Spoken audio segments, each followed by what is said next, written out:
The broadcast is now starting. All attendees are in listen-only mode. Welcome to today's webinar with your host, James McDonald. Well, thank you very much, Andrea, and I'd like to start by welcoming our coaching members to coaching session number 3. As you can see, we've got a fantastic topic today. Our topic today is direct response lead generation, and we're going to get into the fundamentals of how we're using simple, inexpensive, direct response lead generation to target the audience we're looking for, simply by presenting valuable information that prospects desire in a way that makes it compelling and non-threatening for them to get it. This is going to be a really great webinar for you at this time, and you understand how the lead generation system works so well. Now, a couple things before we get started. I want to ask that before we do get started, you understand that Craig is going to be referencing material on the website. So everything that we're looking at here today, all of you are privy to this information. Craig is going to navigate around the Coaching Members Only website, and you're going to be able to see, because you're logged on here, all of the information. However, you know that you can always go back later on today or at any time, and you can re-listen to today's webinar, and we maybe recommend that you do that more often than you would, and I say that because there's no way that you're going to be able to absorb everything that Craig talks about today. Now, we're also going to do a Q&A session a little later on the webinar, and throughout today's webinar, we're very excited that we've invited some very special guests, some superstar students and coaches to participate on the webinar here, to offer their input, their experience, and most importantly, their suggestions to all of you as well. So Craig's really gone out of his way to make sure that this is going to be an awesome use of the next 90 minutes to 2 hours here. I want to thank all of you for joining us. And Craig, welcome, and take it away. All right, thank you very much, James. What I want to do today is I want to take you through exactly what I did to generate leads. So we're going to look at my actual ads. Okay, the ads that I ran. You're going to understand how much those ads cost me and exactly what responses I got. You see, I want to demonstrate to you how you can create an ad rotation. Once you understand what I did, you'll understand that this truly is automatic marketing. Once you figure out what works best for you in your marketplace, then you can create a schedule and basically repeat the same activities over and over and over again to get the same great results. So that's going to bring a lot of certainty to your business. Imagine knowing with certainty that you're going to generate X amount of leads every day, every week, every month, and every year. So if you just model after what I'm going to show you here today, it is possible for you to have a business that looks exactly like mine. What you're going to notice is the results that I got, the response that I got to any of these campaigns is not stellar. They're not outstanding. My results are very typical. Okay, it's very doable for each and every one of you to get the same kind of response that I got, if not much better. You know, typically when I'm running an ad campaign on any given day, I'm generating, as you'll see, 1, 2, maybe 3 leads. And I think there's a perception amongst some of you that when I run these ads, I did far better than you, that somehow I generated dozens of leads. And, in most cases, that's not true. So I think this is going to be very revealing as I give you a backstage pass to my business and I show you the exact ads I ran, the response that I got, and also demonstrate to you how organized I was. You're going to find that the better you know your numbers, the better your business is going to be. Or let me say it this way. I found over the years that the best realtors know their numbers. Okay, the best realtors in our system, the realtors that are the most profitable with my system really know their numbers. Now, as James mentioned, I've invited some of our coaches onto the webinar here today to add some commentary. So I'm going to introduce these three coaches now, and then we're going to take a look at some valuable resources that are right on the coaching website under Session 3. Now, I don't want you to go to the coaching website because I want you to pay attention to me. I want you to watch the webinar. And I'm going to be taking you to the coaching websites. You're going to know exactly where to find these resources when we're finished the webinar here today, and they'll be there forever for you to be able to access. So let's go over to our panel now. First of all, from Phoenix, we've got Lester Cox. Lester, good morning. Good morning, Craig. Hey, thanks for being with us here today. Today, Lester, as I mentioned, we're going to have a look at the actual results, the ads that I ran, how much they cost. Make sure everybody understands how simple what I did really is. And if they would just simply copy like you did, they'll get the same great results. It really is, and really the people that we're working with that we're coaching right now, I've found that those that are actually doing what we're asking them to do, which is exactly what you're going to cover today, are just knocking it out of the park. I had talked to one guy yesterday. He's got 67 leads from just running one of your ads the last 2 weeks. It's unbelievable. I mean, he's getting great lead response. He's overwhelmed by it, as a matter of fact. So if everybody will just drink this Kool-Aid, I guarantee it works. It's worked in every market I have ever worked with anybody in, without fail. You know, I like what I've heard you say so many times before, which is since you've been a coach with our organization, you've never had anybody that actually followed your instructions fail with this system. Absolutely none. Zero. In fact, everybody who has.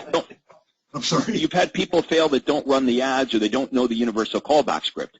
Correct, but anybody who's actually done precisely what we ask them to do without fail, they have exploded their business. I mean, not everybody has tripled and quadrupled and 10 times their business, but everybody has made a substantial increase in their income. Coaching is absolutely free of charge. There is no cost to this. The only cost is not doing what we're asking you to do. Right. All right, so Lester, we're going to come back to you in a minute. Now, remember, everyone, Lester is in Phoenix, Arizona. Okay, he's in the Southwest. Okay, now we're going to go over to the Northeast. We're going to go to Philadelphia and talk to Warren Flax. Coach Warren, how are you doing this morning? Excellent, Craig. Good morning. You know, what I want to demonstrate today, Warren, is how organized my business really was. It was basically rinse and repeat. I just did the same things over and over and over again. Once I had proven to myself what campaigns worked the best, which mediums worked the best, I was able to just duplicate this over and over and over and over again. I really figured out how to place my marketing on autopilot, and I know you've done the same thing. Yeah, and I think one of the hardest things sometimes for those of us that are, entrepreneurial, we're hard-charging people, we think of ourselves as very successful people, and we want to adapt your system, but of course my big ego gets in the way. And so I don't want to just do exactly what Craig did, is what I was thinking in the beginning, because I'm thinking that would be too easy. So I'm going to put my own spin on it. I'm going to put my own twist on it. Maybe I think that my market is different. And what I found, I've been following your system now for 8 years, is the more I go back to doing exactly what you do, get my ego out of the way, and just humble myself and do what you did, the better the results are that we get. The more that I try to tweak it and think that I know more than the system, that's when I seem to get into trouble. So if I can encourage everybody out there to do one thing, Lester likes to say drink the Kool-Aid. What he means by that is simply just follow exactly what Craig is saying. Work with your coach on making sure that what you think is exactly what Craig's doing is exactly what we're teaching, and you will really get the results. Yeah, and if I do a good job here today, I'll make it really clear what it is that everyone should be doing. All right, Warren, we'll come back to you throughout the call. Let's go to our final panelist, Coach Rick Brash. Rick is in Canada. He's in Western Canada. So we've really tried to spread our coaches out today geographically. We've got Lester in the Southwest. We've got Warren in the Northeast. And we've got Rick Brash up in Canada. Rick, good morning. Hi, Craig. Great to be here. Hi, guys. Rick, you became a real student of direct response advertising, and I know you organized your business exactly the way I'm going to describe on this morning's webinar. Maybe you can just give everyone some comments on how important that was to you. Well, I remember, Craig, the best part of hooking up with you all those years ago, maybe 10 years ago, was you laid everything out on a table for me. And you said, you can do all of this if you need to, but whatever you do, simply do it the way I've done it. And I remember taking your stuff and bringing it home, Craig, and thinking, well, I'm going to have to adjust this a little bit for my market. It may work where those guys are, but I'm in a different place. I'm in Canada. I'm in Western Canada. You know what? Big mistake. Big mistake. Lester has said the same thing this morning. Warren is saying the same thing this morning, and I'm going to repeat it for the third time. Simply do what Craig is telling you to do. And I went along for about 4 months, Craig, and I took your stuff and I massaged it more than I should have. Like Warren says, my ego got in the way. I rebooted 3 months into this, and even though I was making some money, I simply took your ads, took your face out, took your office out, put my face in and my office in, Craig, and the leads came to me thick and heavy.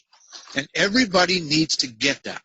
You simply need to do what was proven long before you joined our program, and success will follow. And here's the interesting thing, Craig. We've told people to do that beyond the realms of MLS real estate in North America. We have members in 9 other countries around the world who simply take your methods and apply them to their business. And the reason? It works. It works, and it works, and it works.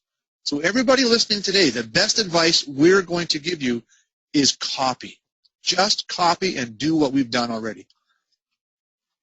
Hey, Rick, that reminds me of a funny story. Early on when I first started this, I forgot to take Craig's face out on one of my ads, and I still got leads. That's funny. Okay, well, hopefully everyone can see my screen. I'm on the coaching website. Can everyone see that? Yeah. Okay. Okay, now I want to take you to our resources for today. So we go to resources, and today we're on session 3, which is direct response lead generation. I don't know how many of you take the time to read all of my notes here, but there's some really good information here. Okay, why image advertising doesn't work, why you must listen to your prospects, the importance of tuning into WIFM, what's in for me. Purchasing is a process, not an event. But I'd like you to spend some time actually reading the resources here on the coaching website. Now, what we're going to focus on today are the attachments here in the bottom left-hand corner. First of all, let's have a look at the classified ads that you should be running. These are the exact classified ads I want you to run. Okay, I can't say it any simpler than that. Make your classified ads look like this. These are the classified ads that I ran for years and years and years and years with massive success. Okay, now, again, I want you to pay attention to the webinar. These classified ads are there for you on the coaching website under session number 3. But this is exactly what you should be running. Okay, there's plenty of them to target every type of buyer and seller that you're interested in going after. And here are the display ads. Okay, so you have all of the ads. You have exactly what I'm going to refer to today. You should run them exactly the way they're laid out. You should not change them. You should definitely test and pay attention to the tracking results to determine which of these ads get you the best response, because some of them will work better than others. Okay, now I want to take you to the USP hotline scripts. All of the scripts for your USPs are recorded here. Okay, so when you're using a hotline to promote your properties, remember at the super conference I said your main greeting should promote your biggest unique selling propositions. If on your main greeting you go immediately to the details of a specific property, all you're going to get is a bunch of hang-ups. Because as we've discussed, promoting a single property has very narrow appeal. So your main greeting might sound like this. Hi, this is, Craig Proctor with RE/MAX, and if you'd like information on what homes in the neighborhood have recently been selling for, please press 1. If you would like to receive regular updates of homes that match your home buying criteria, please press 2. If you'd like a list of distress sales, please press 3. If you'd like information on our guaranteed sale program or our Sunday tour of homes, all of the scripting is here for you. So you don't have to have a creative bone in your body. All you have to do is open up the Word document, and then you're going to record these scripts in your own voice. Really, really simple. So you're going to decide which of these USPs you want to offer on your main greeting. Now, some of you don't even have the hotlines. And if you have the hotlines, you only have one of them. You should have both of them, because we do branded and we do less branded advertising. Okay, now I want to go down to the actual results that I got. And I want to show you exactly the ads that I ran and how well this worked and how well it'll work for you. Any comments from the coaches so far? Yeah, I'll throw it out there, Craig. For those of you who are wondering about recording your USP scripts, your computer probably came with a little bit of software that lets you sit in the office and do it 2 or 3 or 4 times until you think it's right. So for those of you who are even concerned about spending a little bit of money talking on the telephone, you don't have to do that. You can record it locally, and you can simply upload it to your hotline through the back-end control panel that AMS has given you. So that doesn't cost a penny.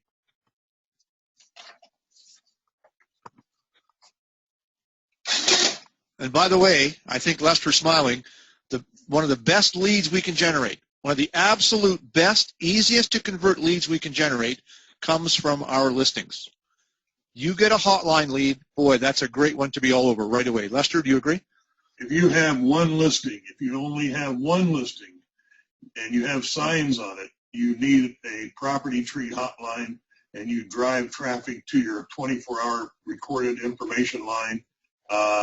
We got some special tricks we'll show you where you'll actually be talking to that client while they're sitting in front of the house. Most of you have listings, and you need to leverage off of that. If you have listings, that means you have for sale signs. If you have for sale signs, you want to make sure that you're maximizing the number of inquiries from every one of your listings. Okay, and you want to automate this as much as possible by using a hotline. Craig, the hotline must say the right things. In our typical market here with my listings, it adjusts a little bit per season, but typically I can count on 4 to 5 of the best leads I can possibly get from each sign each month. So if you've got 5 signs out there, you could get 20 to 25 of your very best high-quality leads every month just from having the right signage on your properties. And the reason why these prospects are the very best prospects is because they're actually shopping for a home. If you read my materials for this call, I talk about the fact that buying or selling real estate is a process, not an event. And somebody that's out there driving the streets, driving through neighborhoods, and they're calling off of for sale signs, I think we can all agree that that's a buyer. That's a prospect that's further along in the purchase process because they're out there actually shopping for a home.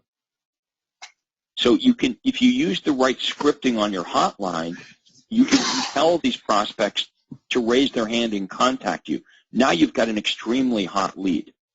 Okay, now in front of you, I'm going to show you the results for the classified ads that I just showed you.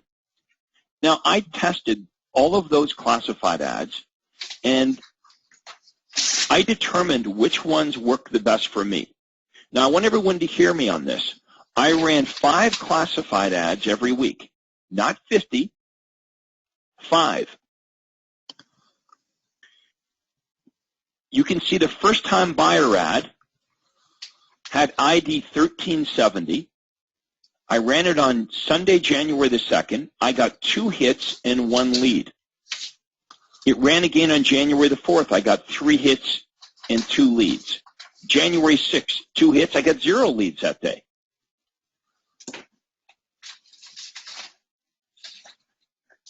Look at the cost. Very low cost. First-time fixer-uppers, ID 1360. 3 hits, 3 leads. Okay, 6 and 3. 6 hits, 3 leads. The next day it runs. 5 hits, 3 leads.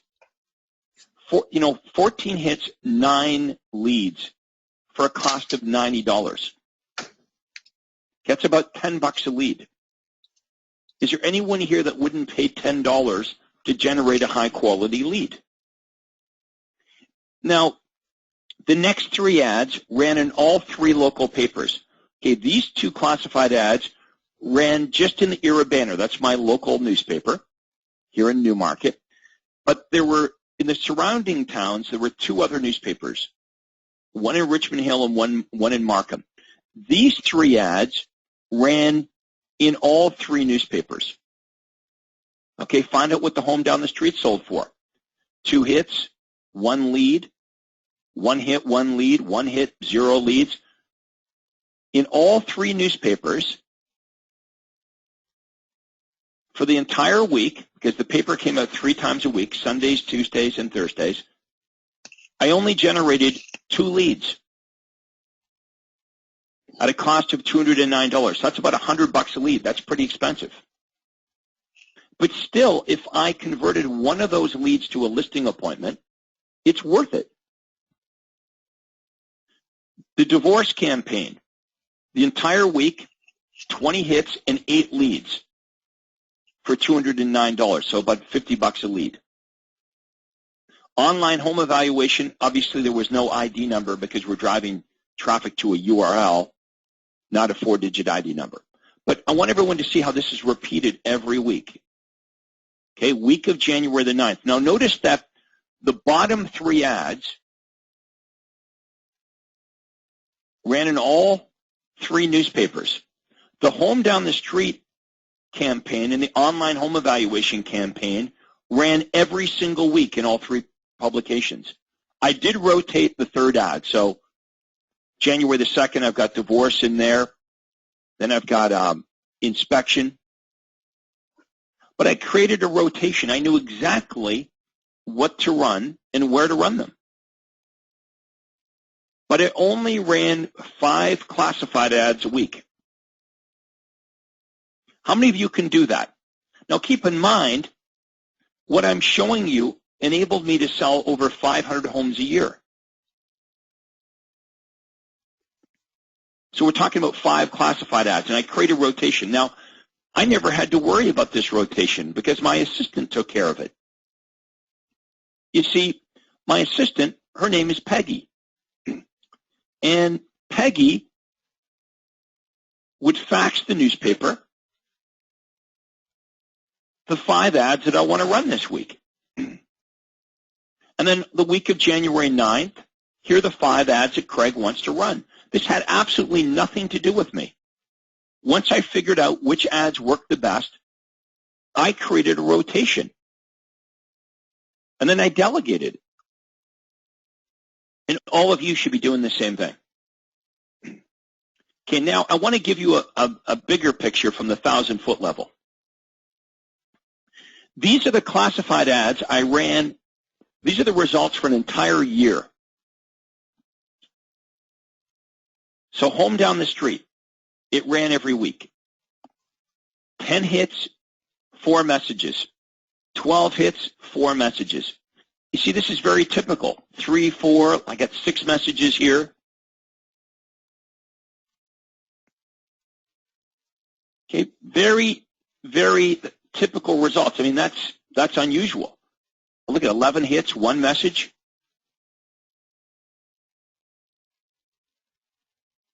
Okay, these are the same kind of results that you get. You may get better results than I get. Divorce, home inspection, for sale by owner. These are all the ads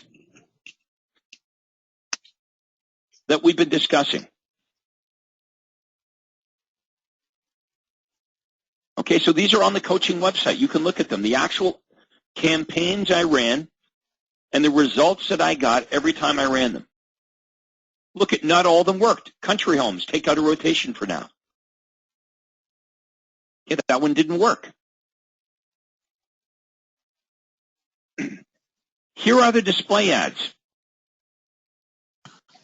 In Aurora, we have a newspaper called the Auroran. This is the ad that ran. This is the display ad that runs outside of the classified section. Okay, 2 inches wide by 1 inch deep. Here's the Bradford Times. These 3 display ads ran in the Era banner. So I had 5 classified ads that ran every week, and I had 3 display ads that ran in the Era banner. All you have to do is copy these ads. If you copy these ads, you change Remax to your company, you put in your domain name, your URL, but just copy it. It will work just as well for you. Here's what the online home evaluation lead looks like when it comes to me. Yours should look the same. Okay, so what am I looking for? The address. Selling within 6 months, yes. Information on the home. This is a very good lead. I knew whenever I generated one of these online home evaluation leads where they checked off yes to moving, that was an extremely good lead.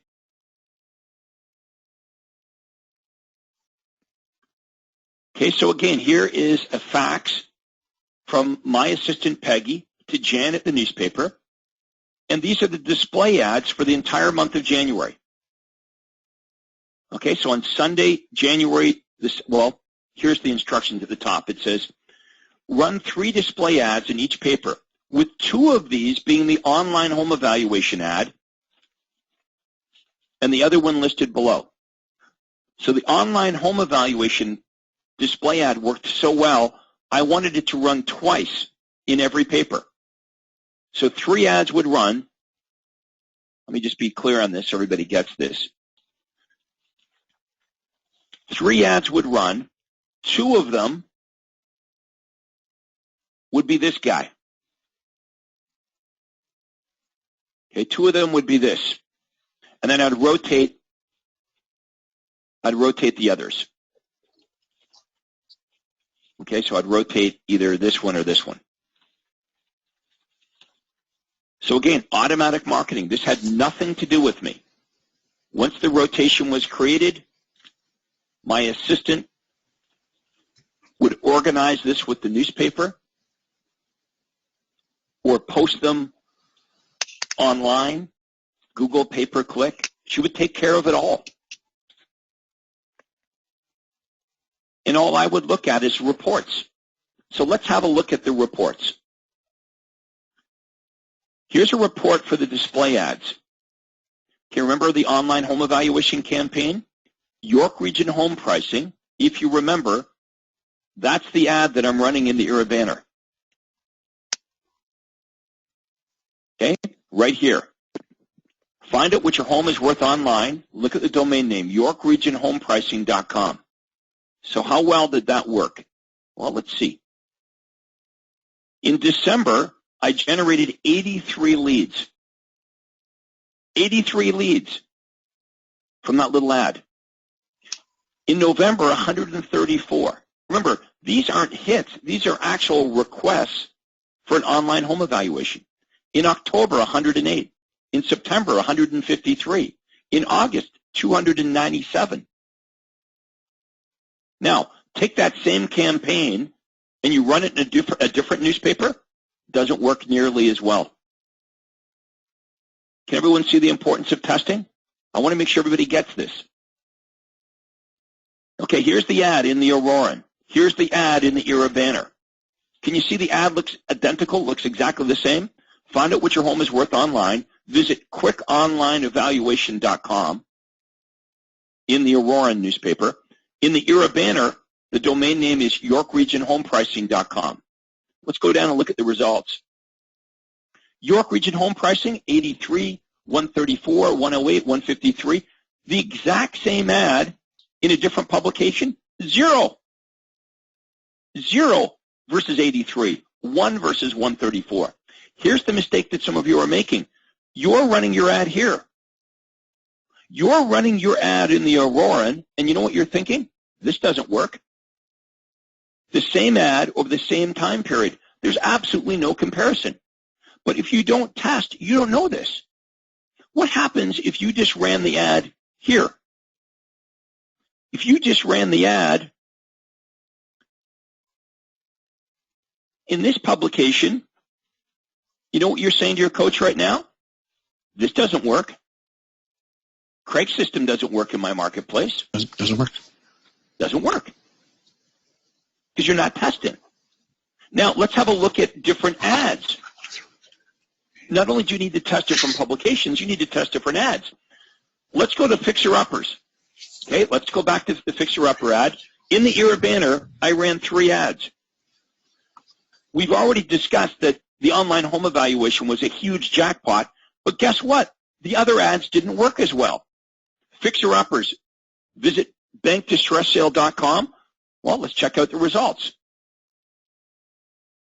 Okay, in the Era banner, the online home evaluation ad that was a jackpot, 83 leads in December. Same publication, Era banner, but a different ad, we only generate 23. Still a pretty good response, but only 23. Look at this one here, bank foreclosures and distress sales, only 17. Can everyone see the point I'm making? I want to make sure I'm clear on this. These 3 ads all ran in the same newspaper, but greatly different results. What do these ads cost? Exactly the same price. They're exactly the same price, but the message is different. It cost me no more to run the ad here than it did in these publications. It didn't work. So that's why tracking and testing is so very, very important.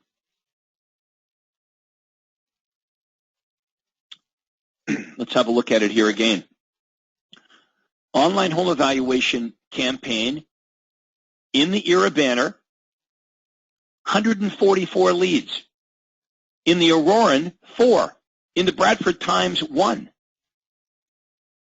Fixer-upper in the Era banner, 67.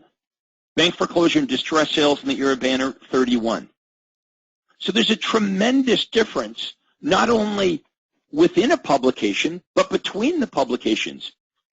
My message to you is you need to test, because if you're not getting good results, it may be because you haven't discovered the right combination for you, the right combination of message and medium. Now let's have a look at my Success website control panel.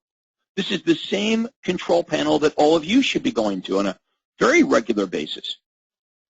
You go to the control panel under Track My Success. These are the leads for the month of January in 1 month that I was able to generate just with my website. 587 leads. Okay, not visits, not hits, but actual leads. York Region Home Pricing was number 1. That was the display ad that offered the online home evaluation. 144 leads for the month of January. Bank Distress Sale, 67. Unknown are people that these are people that visited my homepage of the Less Branded site. They went directly to the homepage, so we weren't able to track. My Google campaigns, YRNG News, that's a banner ad that I ran on our local newspaper site, on their website. But very simple, very easy, very inexpensive. I generated 587 leads in 1 month.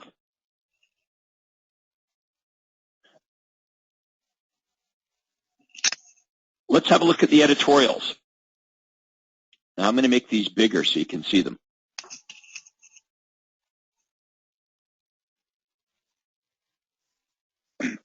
The point I want to make here is how carefully I tracked and the detail that I would go into.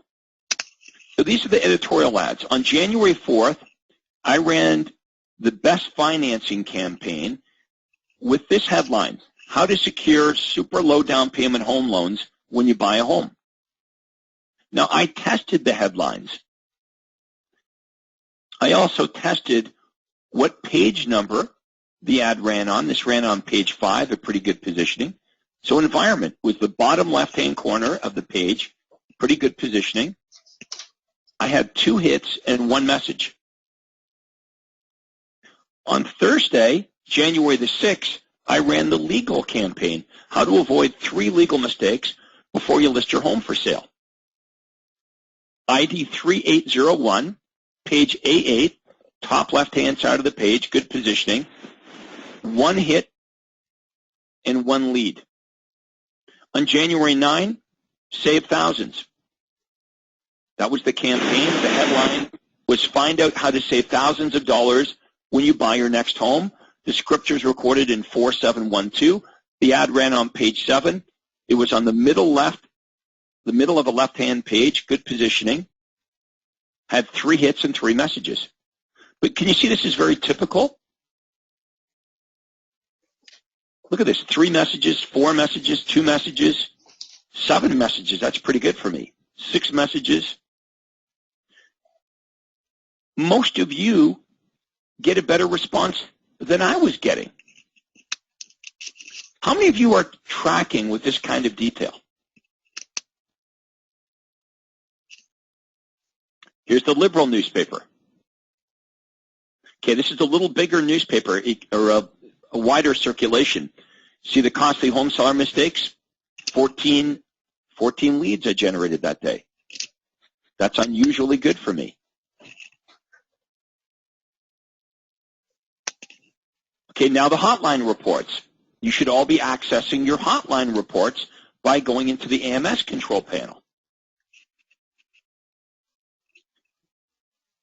Okay, so ID 1162, I had 4 callers, but they left 5 messages. So one of the callers left me 2 messages. Fixer-upper homes, acreage, 10 questions report, costly home sellers report. Again, it's all tracked. So on that for that particular period of time, there were 15 scripts played 49 times. There were 16 different callers, and I got 14 messages. That's pretty good, right? 16 unique callers left 14 messages. These are really good leads. Okay, now let's have a look at the editorial ads for an entire year. You blow this up so you can see it. Hey, Craig. Yeah, go ahead. Just to interject, you said something obviously really important there at the end. These are really good leads. A lot of times the perception is that the quantity of leads is really important. It's important for everybody to recognize you are selling 550 homes a year, generating 537 leads a year.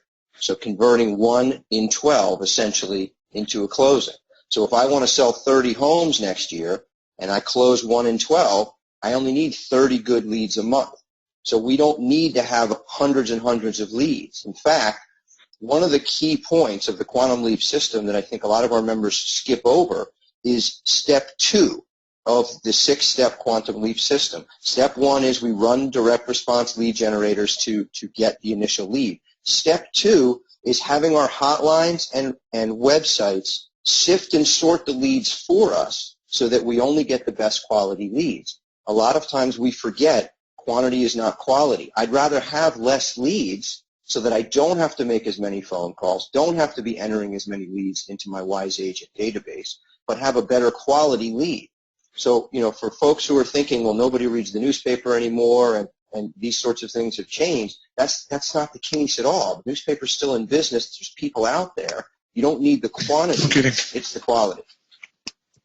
And plus, you can run these ads all over the place. You're going to track what works the best for you. But for many of you, you're not doing the tracking. Or you give up far too soon before you discover the right combination between the best ad and the best medium. The point I wanted to make earlier is, what if I had given up after I ran my first ad in the Aurora newspaper or in the Bradford Times? I might have given up on this. I might have thought, well, this doesn't work. Or even the Era Banner, which turned out to be my best newspaper. Had I run an ad that didn't work, even though the medium was an excellent medium for me, had I ran an ad that didn't work well and I stopped at that, I might have given up. Look at how I want to show you the detail that I go into with my tracking. So here's all the editorial ads I ran for an entire year. Okay, I want you to look at the information that I gather. So let's have a look at the costly home seller campaign. That's the ad that says which of these costly home seller mistakes will you make when you sell your home. Well, that's only one of the headlines. Okay, so this is the headline that many of you are familiar with, right? But look at all the different headlines that I tested.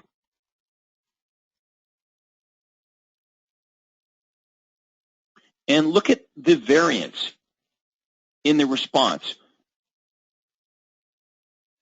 Can everybody see that? The only thing that changed was the headline.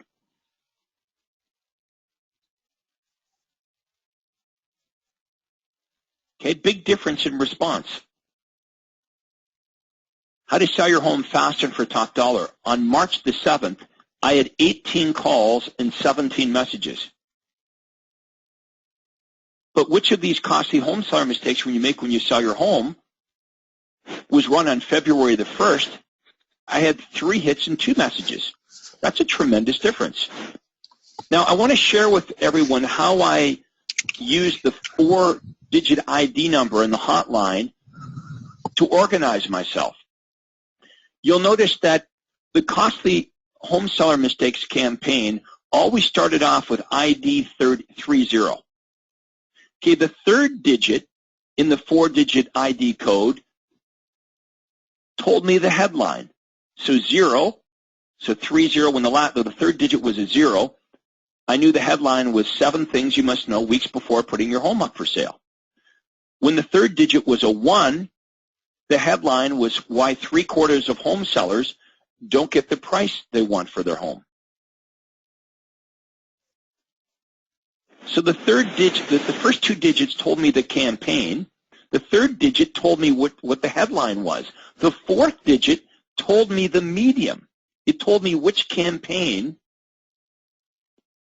or which publication it was running.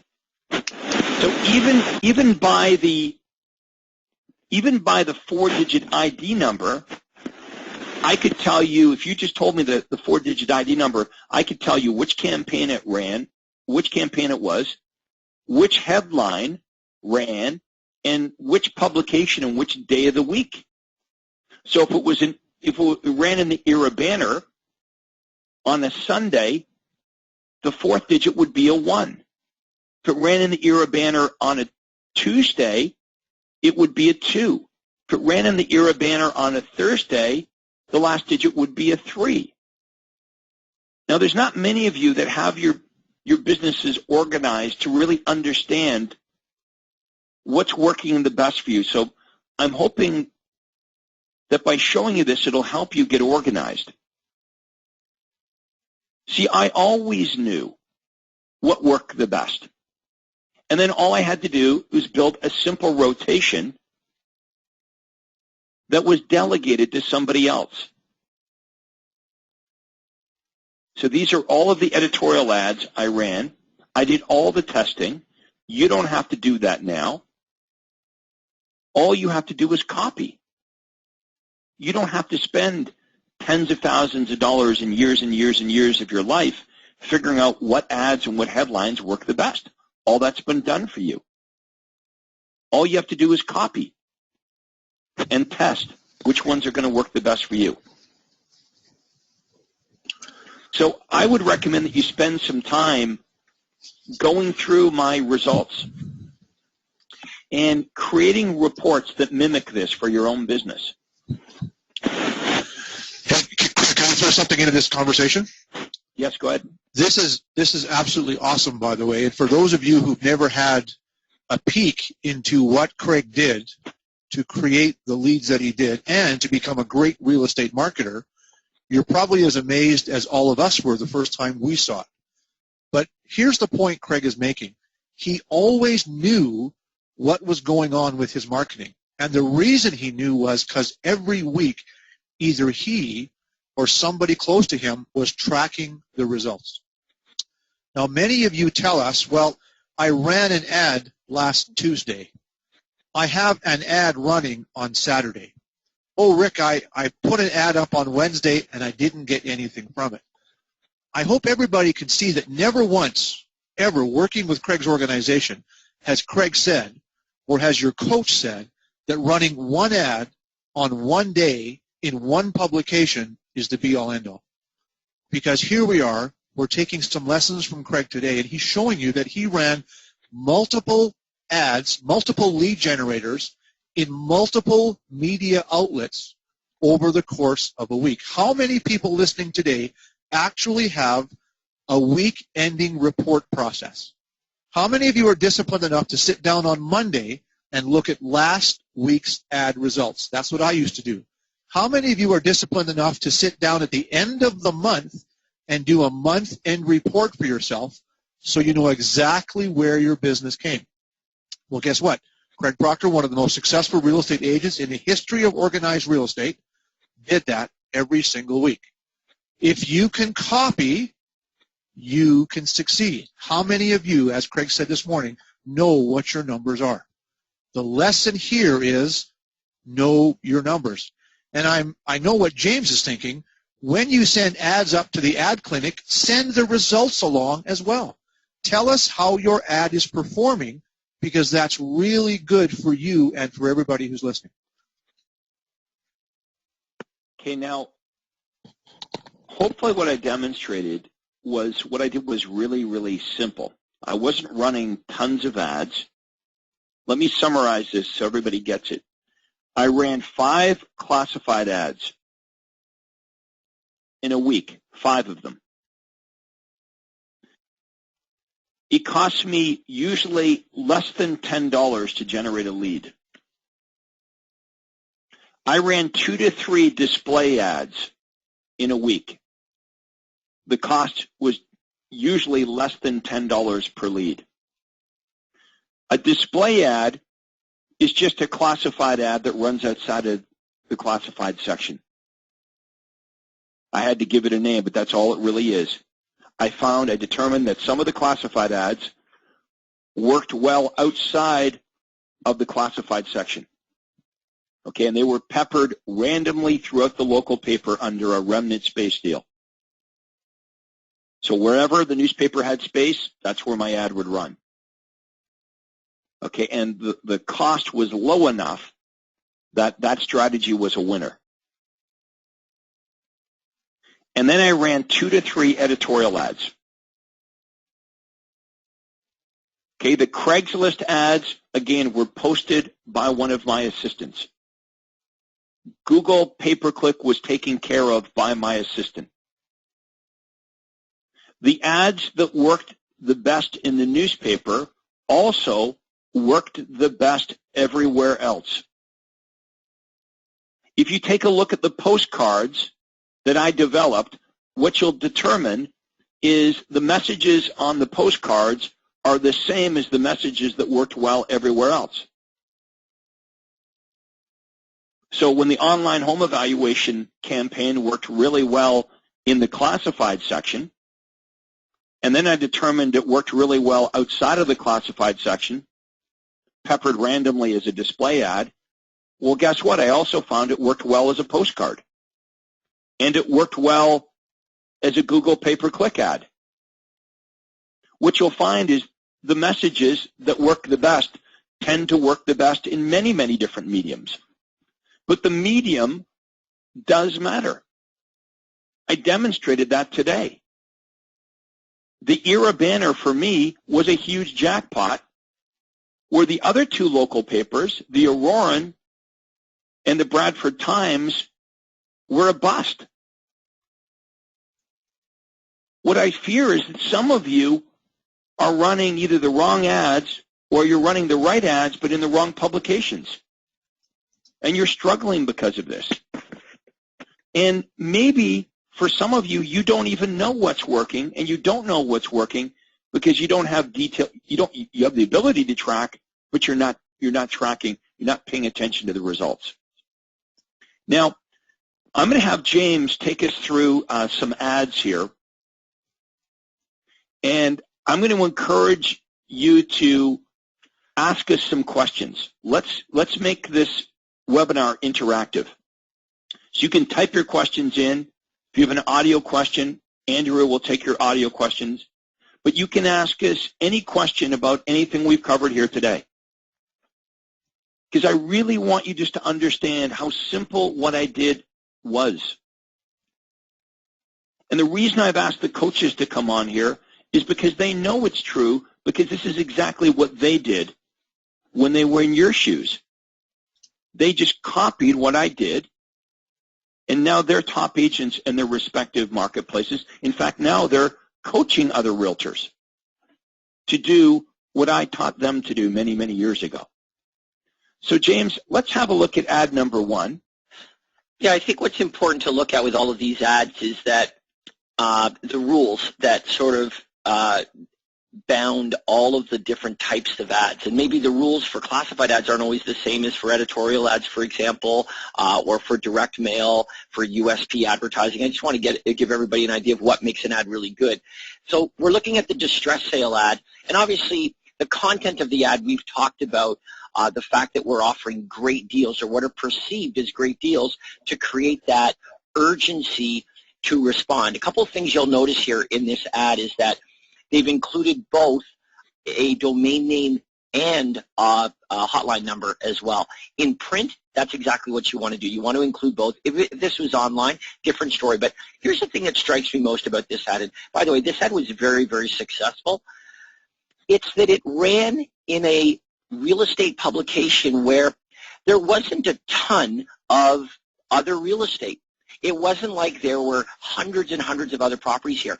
And you may look at this page and think, you know what, I'm probably not going to get anything from this because there's really no real estate here or very little real estate. So I'm going to skip it, and I'm going to determine that this is not somewhere where I need to test, which would have been a massive mistake because it turns out that even though there isn't a ton of other real estate ads, this ad worked very well. And I think, Craig, you're a testament to that. There were many, many days when under Homes for Sale in the Era banner, our local newspaper, you may have found 2 or 3 other ads, and sometimes perhaps less than that.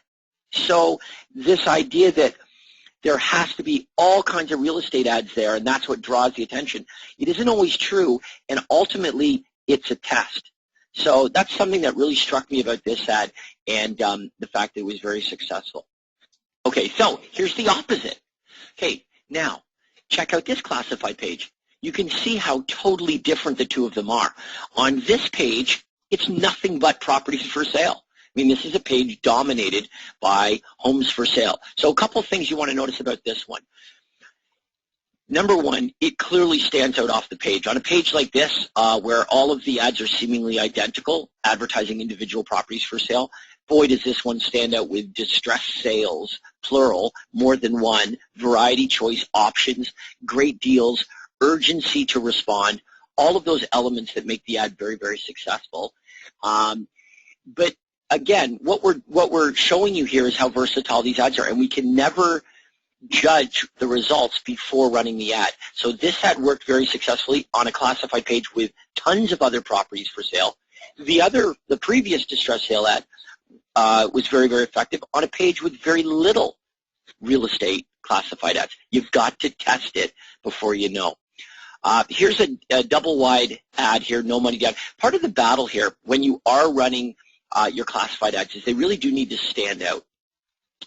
Anything you can do to ensure that eyeballs are drawn towards your ad, you'll very likely find that it will increase the response. And we've found this certainly from hundreds, if not thousands of students over the years, is they can take the identical classified ad, and when they do things like double wide, reverse type, add a little color, prominence on the page, all of these things, they go towards making the ad more visible, and more visible results in more response. So that's something that you'll notice here with this ad.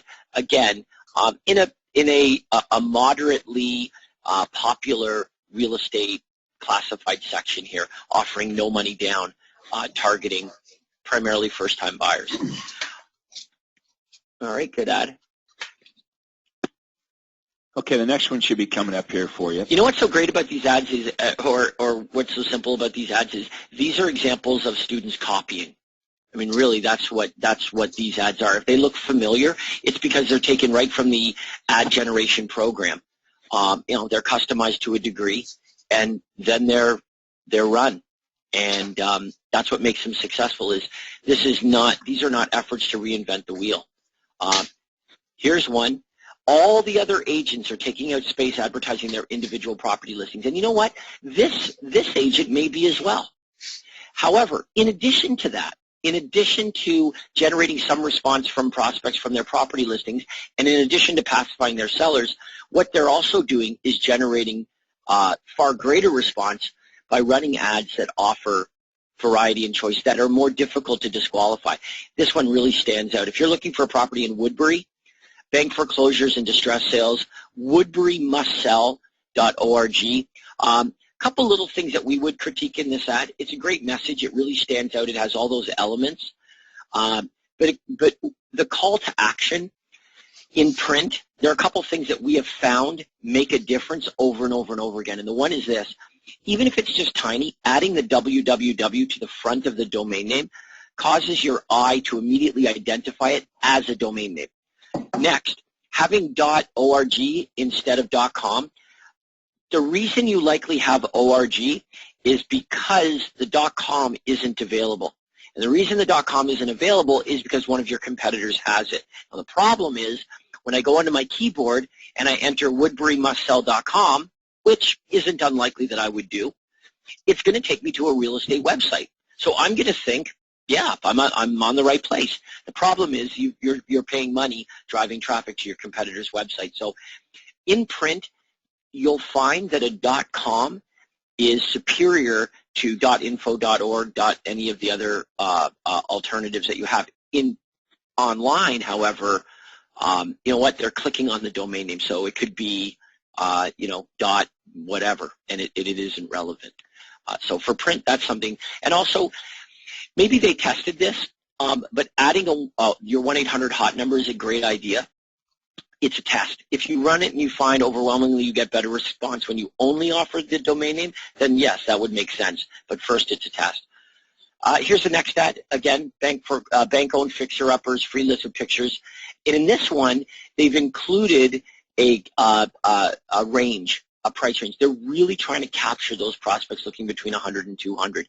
So they understand that although they are eliminating anybody below 100 or above 200, they're purposely eliminating those prospects. What they are doing is they're really calling out and grabbing by the throat all of those prospects they're really looking to attract between 100 and 200. It becomes even more compelling to those prospects because of the price range. Here's an editorial style ad. Really good job. I mean, this looks like an article in the newspaper, and that is the rule. Run your editorial so that it looks like an article in the newspaper. The column widths, the size of type, the style of headline, even little things like you'll notice how in the headline you can just read "Stole truck gets 2 to 4 years." That was Craig a few years back in his youth. But you'll notice how none of the letters are capitalized. in the headline. That's very typical. Only the first letter of the first word is capitalized. It's a little thing, but you notice it when yours is different. So they've done a great job here, and that's why this not only looks great, but it worked extremely effectively. And by the way, here's what's great about these editorial style ads. You can have 4 or 5 of them and create a rotation or system of running these ads, just as Craig has been describing with your classified ads. But here's why they work. Every, week in and week out, local area residents are reading the local newspaper. We understand not everybody reads it, certainly. Maybe even a small percentage read it. But here's the difference. Even though the same editorial ads are being run in a regular rotation, perhaps for years and years, as in Craig's case and probably many of our panelists here, but the point is this, is that it's amazing how when somebody is considering selling, they're seeing the ad for the very first time. In other words, that article has always been there. Craig's been running it over and over and over again in a regular rotation for many, many years. It's always been there. But now that this is applicable to you, now that you're considering buying or selling, all of a sudden you read this headline and you notice it, you recognize it for the very first time, as if it hadn't been there before. And that, of course, is an example of your reticular activator. Recognizing something that, because it's now applicable to you, you would have dismissed subconsciously. Now it stands out in the forefront only because it's something that applies to you. So do not dismiss these editorial ads, but if you're going to run them, you need to run them effectively like this one. Craig, here is an example of a property display ad, we would call it. And the ingredients for a property display ad, there are 3. 3 main ingredients, let's call it. The first is this, headline. Headline needs to promote a USP, okay? And the USP is designed to do 2 things. Number 1, grab attention from the seemingly identical property display ads in the magazine or publication. All of them are the same. They feature either no headline at all, or they feature a headline with, somebody's face or name or a company logo, that kind of thing. We want ours to be different by promoting a unique selling proposition. And that unique selling proposition also is going to be attached to our likeness, to our business, to ourselves. We want to make sure that the marketplace begin to associate you, in this case Morgan Hill, with this very valuable, unique selling proposition that none of the other agents in the publication are offering. So for this ad, mission accomplished.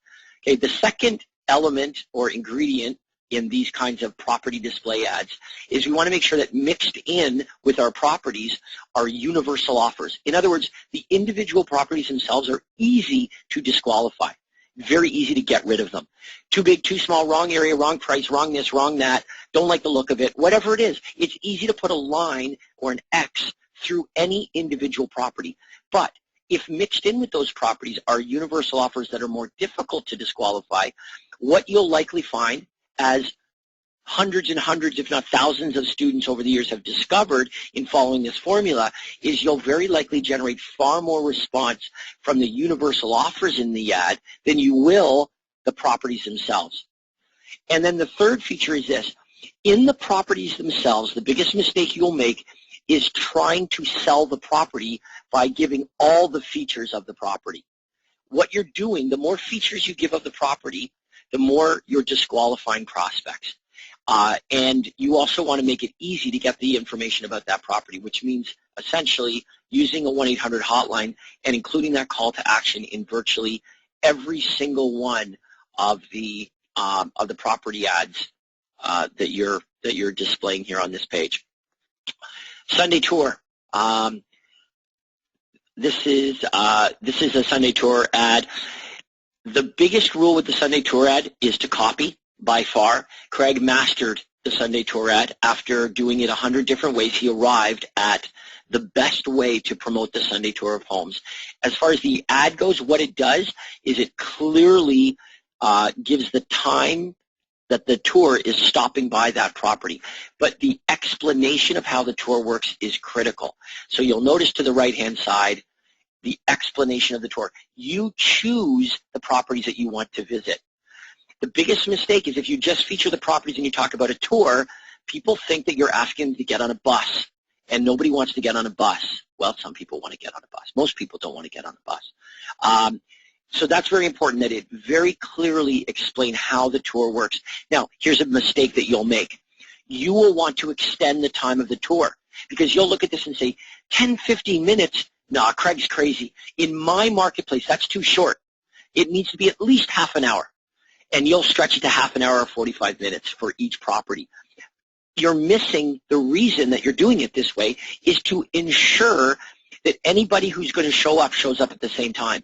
That's what creates the auction-like atmosphere. And how about this? If no one's going to show up, let's have no one show up in 10 minutes, then no one show up in 45 minutes. So doing it this way is absolutely critical. Nothing was done by accident. Final thing I'll say about the Sunday tour to make these ads work really well, the final thing I'll say about them is this. Where do you run them? Where do I run this tour at? Can I run it just anywhere? No, you can't. You must run it where open houses are being advertised. That's where it will do the best. So there is somewhere in everybody's marketplace where prospects go to find the open houses coming up on the weekend. Wherever that is, if you take this ad and you run it there, you'll generally generate far more traffic to your tour than if you take it and you run it somewhere where nobody's looking for open houses, in addition to the signage and all of those other things that you can do outside of the ad as well. But those are general rules of thumb for all of these different ads, and if you follow them, you'll find that arriving at the formula you're looking for will happen much more quickly than if instead you reinvent the wheel with each one of them and try to change and tweak and improve and all that stuff that Warren and the rest were cautioning you about earlier on in the call. So, Craig, hope that was thorough enough. Yeah, very good. Let's do this. Let's go back to Andrea, and let's see if we have some questions or comments. Yes, sir. We have a few who have already pressed the hand icon, but if you have an audio mic on your computer or if you're on the phone, you can press the hand icon with your mouse and get in our queue. I've got a few chat questions. I've been answering those, Andrea, as we've been talking here. But let's do some audio questions right now. We have Kui Wu. Your mic is now open. Hello. Can you hear me? Yes. How are you doing today? Hi, Craig. I just got a few questions about, because I saw you demonstrate us the almost on resale homes, because I want to do like pre-construction pre-sales, like the condo pre-sales. So do you have any like tips or suggestions how can I like do the advertisement? Okay. Have you talked to your coach about this? Yes, and I didn't quite get it actually. So I hope I can get a little bit more. Here's what you need to know. It doesn't matter what type of buyer or seller you want to target. We need to understand what is it that they want, and then we need to craft an ad based on the system to get those types of prospects to raise their hand. So tell me, who is your ideal prospect? I think it's like the investors. Investors, okay. Yes. So you could run an ad that said investors. Fixer-uppers, is it just condos, or would you sell any type of property? I think many focus on the pre-construction condos. Okay. So what if your ad said, attention investors, free list of pre-construction condominiums, including distress sales and bank foreclosures. Free condo list, visit, and then whatever your domain name is. Okay. Okay, because my coach told me I can check my MLS for this sold history to check my market, and for the pre-construction, I don't know where to get those like information. Okay, well, hang on. The first thing you want to do is before you just wave a magic wand and decide, okay, this is going to be my target market, your coach is absolutely right. Yes. You want to do some research to make sure that is a productive target market. So how did you come up with that? How did you decide that you were going to target pre-construction condominiums? Because I saw it might be easier to do it. And that's most people I'll tell you what, if it's easier to do it, you're the first guy I've had in my coaching program who selected that target market. Now, maybe that means you're smarter than everyone else, or maybe it means you're fixed on a opportunity that perhaps isn't such a great opportunity. But look, we don't have time to go into any more detail on this, but I'm going to recommend that you do some research in the MLS district you're interested. Find out how many condos are selling. Okay, find out what the demand is. Okay, then we need to find out who's buying those properties. Okay. Do you want to know how to find out who's buying the properties? You call the agent that had the properties listed. Oh, okay. Okay, so if you called 20 condo sales and you spoke to the realtors that had them listed and you said, oh, I'm doing a bit of research here. By the way, I was wondering, where did your buyer come from? Now, if 9 out of 10 come back and say, well, they're all investors, then you might be onto something. Are you here in the Toronto area? Yes. Okay. I read something recently from CMHC, and they don't think as many investors are buying condos today as, say, a year or two ago. Okay. That most of the condos are actually being, I don't know if you read that article, it was in REM magazine, but most of the condos that are being sold in Toronto right now are to, primary owners, not to investors. And they're closely watching this, of course, because if as soon as you get a lot of investors buying condos, they're very concerned about a bubble in the condo market. And this article was talking about how the government was actually relieved to see that the majority of buyers of condominiums in Toronto were no longer investors, but just, people that wanted to buy a condo. Okay, I see. Anyway, I hope that helps. Let's go back to Andrea, and we'll take our next caller. Yes, sir. Our next guest is John Cohen. Your mic is now open. Yes, thank you. Craig, I was wondering, how would you describe the quality of the leads on Craigslist compared to, let's say, Google AdWords or Facebook? I would say I like Facebook the best, and then Google, and then Craigslist are probably the lowest quality. But, it's free, right? So, that would be like you inviting me over to dinner, and then I complain about dinner, right? Like anything you get from Craigslist is a bonus because it doesn't cost you anything. So, many of you who come to me, you're tight on money. So we say, start with Craigslist. It doesn't cost anything. And the nice thing about Google pay-per-click and Facebook pay-per-click is you can set a very modest budget. Now, what I really like about Facebook is you can specifically target who sees your ad. So, I can set it. I don't want people that are, teenagers seeing my ad on Facebook, right? I can pick the geographical area. So, it's worth testing all three. That's how we find out, because really, you don't really care what works the best for me or even what my opinion is. What I recommend that all you do is test the different ads in all the different places available to you, all the different media. And the beauty of this system is you can track everything. So you're going to know, if you pay attention in a couple weeks, not only which ads work the best for you, but where the best places to run them are. Okay, how many times a day would you say you'd have to place the ads on Craigslist? And are there any particular days of the week that you would probably get the best results? Yeah, you're thinking the right way. You're thinking the right way. First of all, I had a teenager posting these for me.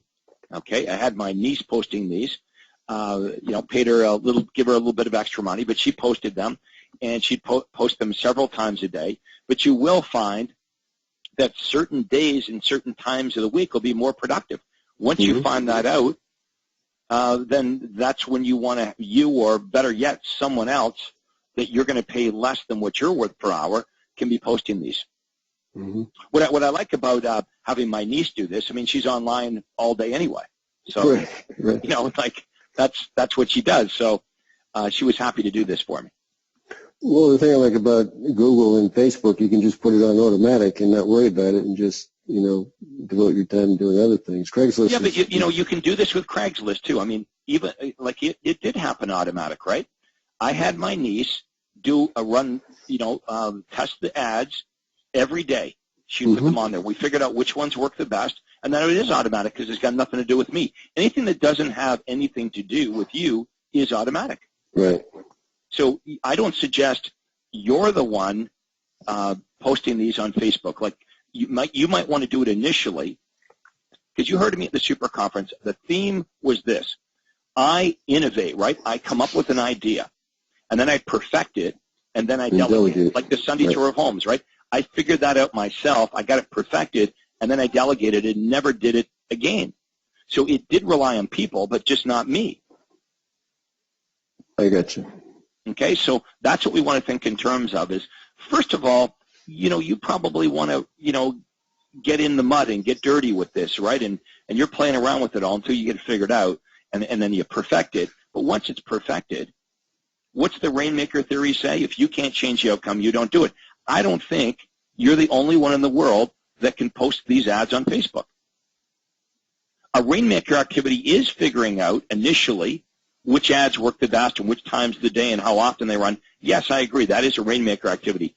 But in a couple of weeks, if you pay attention to the results, you've got that figured out, right?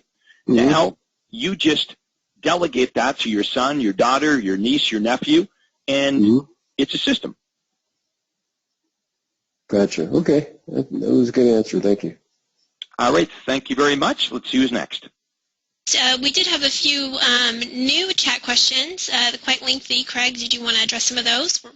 We have, Facebook is really popular, so we have Ali asking, what is the best type of advertising on Facebook, and is there anything on the coaching site where you can reference for Facebook ads? Yes, we have several webinars that you can watch, and we'll show you how to set up your Facebook lead generation. Most of your questions will be answered by watching those videos. And I'm going to recommend that all of you do spend some time on the coaching website. Like I'm noticing here today, and I don't want to discourage you guys from asking questions, but I am noticing that most of the questions being asked here are actually handled on the coaching website. So in other words, if you were to spend some time on the coaching website, most of the questions that you folks have today are answered by you just actually spending a bit of time there. Now, as far as what ad works the best, most of our coaches are having success with the online home evaluation ad, and you'll see examples of that when you watch these webinars. Okay, and I have a question from Bakir, and I read it a couple times. I'm going to try to read it to you to see if you can understand what he's saying. He says, I want to work on my buyer's presentation and sign buyer contracts with them. He said, what is the best way to do it? Goes on to say, I was working with a buyer for 4 weeks. I showed all the properties at their budget. When I came back and called them last Monday, I found out they made an offer to a condo. He says he needs help, and it was referred to him by his financing guy. Okay, well, look, before you take a buyer out and you show them properties, you need to use the universal callback script to qualify the buyer, make sure they're a good buyer, that they're qualified, that they're motivated. We don't want to just book an appointment with a buyer because we can. You know, some of you are so good, you can book appointments with buyers and sellers that you shouldn't even book appointments with. But then you're sitting at the kitchen table wasting your time. So you use the universal callback script. You ask the probing questions, and you determine whether it's a good buyer or seller opportunity, and then you articulate the buyer offer or the seller offer in the script to compel the buyer to meet with you. You must get the buyer to meet with you so you can present the benefits in the buyer presentation. In this case, Bakir, obviously they were a very good buyer because they bought. If you take them out and you show them properties and then you try to get together with them, well, you're going to have no luck in doing that, okay? Because you've already demonstrated to the buyer that your time is worth nothing. You've demonstrated to them that they can call you whenever they want. You'll run around and show them properties. You would never do that with the seller side of your business. The seller said, hey, Bakir, I want you to advertise my home in the paper. I want you to open house it. I want you to show my property whenever, but I don't want to sign a listing agreement with you. You wouldn't do that. So why should the buyer side of your business be any different? Okay. Lauren is asking about domain names, and she says there's a .properties and a .homes instead of a .com. Earlier, James had mentioned that using a .com is best. What are your thoughts on the new .properties and .homes ending? Okay, look, if it's an online ad, and I'm just going to click on it, okay, so it's like Facebook or it's online, it's a banner ad. It doesn't really matter what the domain name is because no one's actually typing it in, right? They're just clicking on the link. However, if it's in print, I would go with the .com because people are used to .com. I'll give you a quick example. One of our long-time members is a guy by the name of Gil Szabo. He's in Penticton, British Columbia. He's in coaching. He runs my online home evaluation campaign, and his domain name is www.onlinehomeevaluation.ca, okay, Canadian prefix. I run the same ad, but my domain name is onlinehomeevaluation.com. Okay, so mine is .com, his is .ca. Guess what happens? When he runs the ads, I start getting his leads. So even though the ad said clearly onlinehomeevaluation.ca, buyers were typing in .com. Now, it was fortunate for Gil that I was getting those leads, and I know him, so I could forward the leads back to him. But if you have a .homes or something else, and your competitor has the same domain but .com, if it's your competitor, they might not forward the leads to you. So that's my argument for having a .com. People are just used to it. Even though it could say .homes, you know how the mind works. They could still type in .com by habit. Okay. Darwin asks, he was quoted over $1,000 for one ad in a paper, and he's thinking that's a little bit too much to test and measure the results. Is this a price you would suggest, or should he try it with other mediums? Yeah, it's pretty steep. I would try to negotiate that. I don't know what he's paying $1,000 for. Darwin, maybe you can type that in. Is that like a full-page ad? Is it an editorial ad? He's saying he goes on. He just types. It's an editorial ad for one day in your local free newspaper. It's a lot for a free newspaper. Okay. What publication? Where's he running that ad? Let's see what else he typed. Would you recommend placing an ad or use the money for something less? Brampton Guardian. Okay, that's a lot of money. I would go back, Darwin, and try to negotiate with them. What if you committed to running the ad several times? Would they drop the price? What if you said, well, what if I run it 3 times? What if I run it 5 times? Could you drop the price to $500 an insert? Now, keep in mind, even at $1,000 to run your editorial ad, if you, okay, he says $725 for 26 times. Okay, so here's what you do, Darwin. You run the ad, okay, if you sell even one transaction, you do one deal from it, I don't know what your average commission is. Let's say it's 10 grand. Would you keep running that ad? Would you do that? Would you spend $1,000 to make $10,000? You probably would, right? Now, once you determine that it works, then you can commit for the 26 times that you're talking about here and drop the price from $1,000 to $725. And Darwin, work with the publication, work them over. It's not like they have as many advertisers as they used to. You can probably negotiate a much lower fee. I mean, that's just what they're quoting you without any negotiation, right? Okay, Mike and Cindy George are saying, what about flyers inserted in the newspaper? I like that, Mike and Cindy. They've asked the question, and they even have come up with their own answer, which is test, right? Yep. So what you want to determine there is the real head-to-head test, Mike and Cindy, that you're doing is you've got the same postcard, the same flyer, and you're testing distribution. So the test is going to be as an insert in the local paper that has free home delivery versus every door direct. Okay, in Canada, we postal walks here in Canada, but with every door direct in the U.S., I think it's about 15 or 16 cents. So that's what you want to test. And what you want to test, by the way, is return on investment. Okay, don't get fixated, Mike and Cindy, on what it costs. So, for example, let's say that it costs you less money to insert your postcards as an insert in the local paper than it did sending up the same number of postcards through the post office. But if you get a much better response with the postcards that went out through the post office, and let's say you made $50,000 in commissions versus $30,000 of commissions when that same postcard is sent out as an insert, who cares if the post office costs you $500 more? Because you made an extra $20,000. So this isn't about what costs the lease, it's about ROI, return on investment.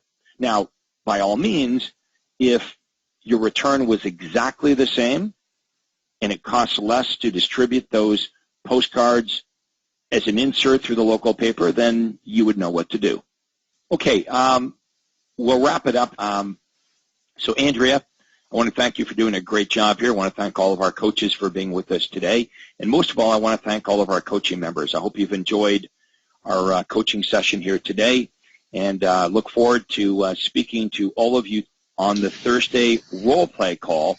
We have an opportunity to role play with myself and James McDonald, and we'll help you handle any of the objections you're getting. So everybody have a great day. Go sell some houses. Take care. That concludes today's coaching session.